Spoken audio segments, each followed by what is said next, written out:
ভাই এরকম দৃশ্য আমি দেখেছিলাম সিনেমায়, ডেস্কটপ ওয়ালপেপারে আর নতুন বছরের ক্যালেন্ডারে। ভেবেছিলাম ফরেন কান্ট্রি তো হবেই, দুদিকে পাহাড়, মাঝখানে নীল জল, ওপর থেকে ঝর্ণার জল পড়ছে। এ তো এখানে হওয়ার নয়, এ তো ভারতের নয়, কিন্তু এটা ভারতেই, আমি ওখানেই রয়েছি, মেঘালয়ের ওয়ারিচোরা। আহা, সে এক অপূর্ব প্রাকৃতিক দৃশ্য, অতুলনীয়। অনেক প্রতিকূল দুর্গম রাস্তা, জঙ্গল পেরিয়ে এই জায়গায় আসা যায়, কিন্তু সেই আশাটা যে বিফল হয়নি সেটা এখানে না আসলে বোঝা যাবে না। আমরা তো প্রথমে ভেবেছিলাম যাবই না, ছাড়, অফবিট জায়গা, সবে ইনভেন্ট হয়েছে, কি না কি হবে কে জানে। অনেকগুলো ভিডিওতে দেখেছিলাম রেফারেন্সের জন্য, কিন্তু ভালো লেগেছিল। অবশ্যই আসার পর তার থেকে অনেক ভালো লেগেছে। সকাল সকাল হোটেলের চা বিস্কিট খেয়ে বেরিয়ে পড়া, গাড়িতে করে কিছুটা যাওয়ার পর রাস্তার পাশের সস্তা হোটেলে কলা পাতায় পুরি সবজি ব্রেকফাস্ট, তারপর গাড়িতে করে আবার চলা প্রায় 50 কিলোমিটার। আমাদের ট্যুরিস্টের গাড়িটা কিন্তু এইখানে আসতে পারবে না, এটা বোলেরো ক্যাম্পার, এটাতেই যেতে হবে, কারণ এই রাস্তায় আটিগা চলার মতো অবস্থা নেই। না, নেচারের মধ্যে অত ভালো রাস্তা যদিও এক্সপেক্ট করি না, তবুও এই রাস্তাটা অত্যন্ত খারাপ। যাই হোক, ভালো কিছু দেখতে যাচ্ছি বলে গাড়ির ভেতরে বসেও কিন্তু শরীরের অস্বস্তি লাগছে, তাও সহ্য করে আছি যে একটা ভালো জায়গায় যাচ্ছি। মনটা ভালো রাখা দরকার। জায়গায় পৌঁছে প্রাকৃতিক সৌন্দর্যে হারিয়ে যাওয়ার একটা আলাদা রকমের আনন্দ তো রয়েছেই, সেই আশায় সব কষ্ট সহ্য করে এই দেখো রাস্তার অবস্থা। রাস্তার স্যাম্পেল দেখলে বুঝতেই পারবে কেমন অবস্থা। তবুও চলেছি ওয়ারিচোরা, যেটা ভিডিওতে দেখেছি সেটা চোখে দেখার একটা আশা মনের মধ্যে জাগিয়ে চলেছি ওয়ারিচোরা। মানে রাস্তা এত খারাপ যে মানে ক্যামেরাটা হাতে নিয়ে যে ছবিগুলো তুলবো বা একটা ভিডিও বানাবো, মানে ভিডিও তো হচ্ছেই না, মানে বারবার শেক হয়ে যাচ্ছে, এরকম নড়ে দেখো ভিডিওর অবস্থা।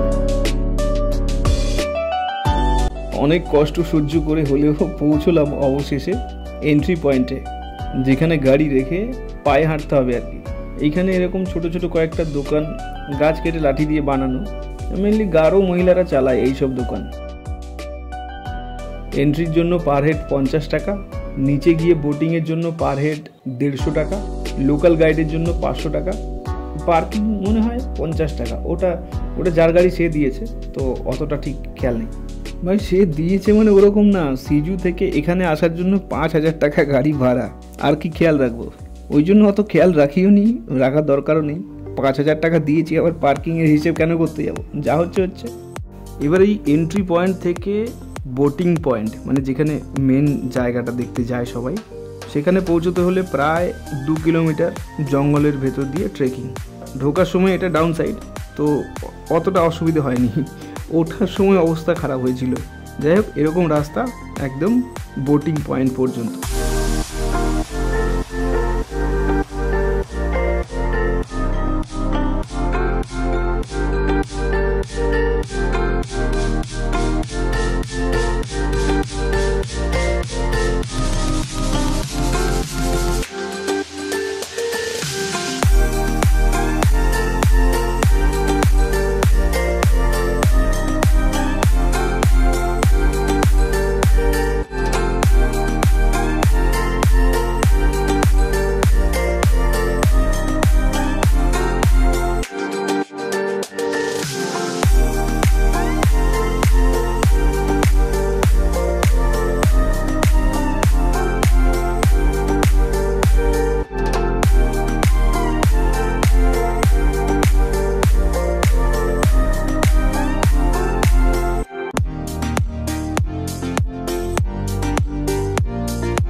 অবশেষে পৌঁছলাম সেই আকাঙ্ক্ষিত জায়গায়, সিনেমার মতো দেখতে, শুটিংয়ের মতো লোকেশনে, চোখ জুড়িয়ে যাওয়ার ব্যাপার।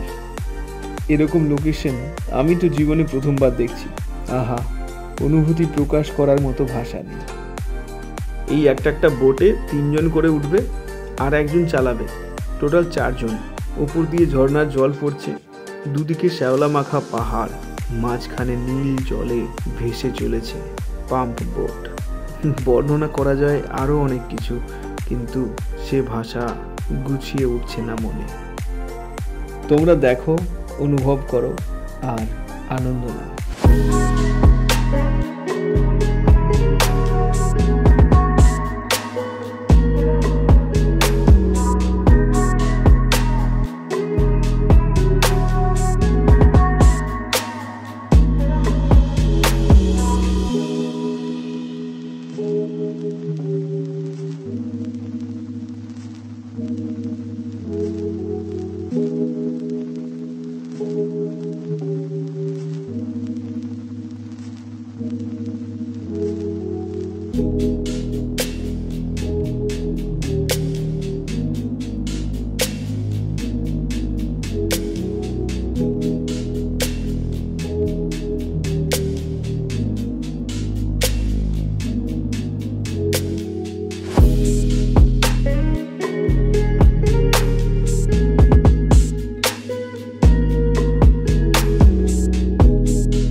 ঘন্টা দেড়েক ওখানে থেকে আবার ফিরে আসা।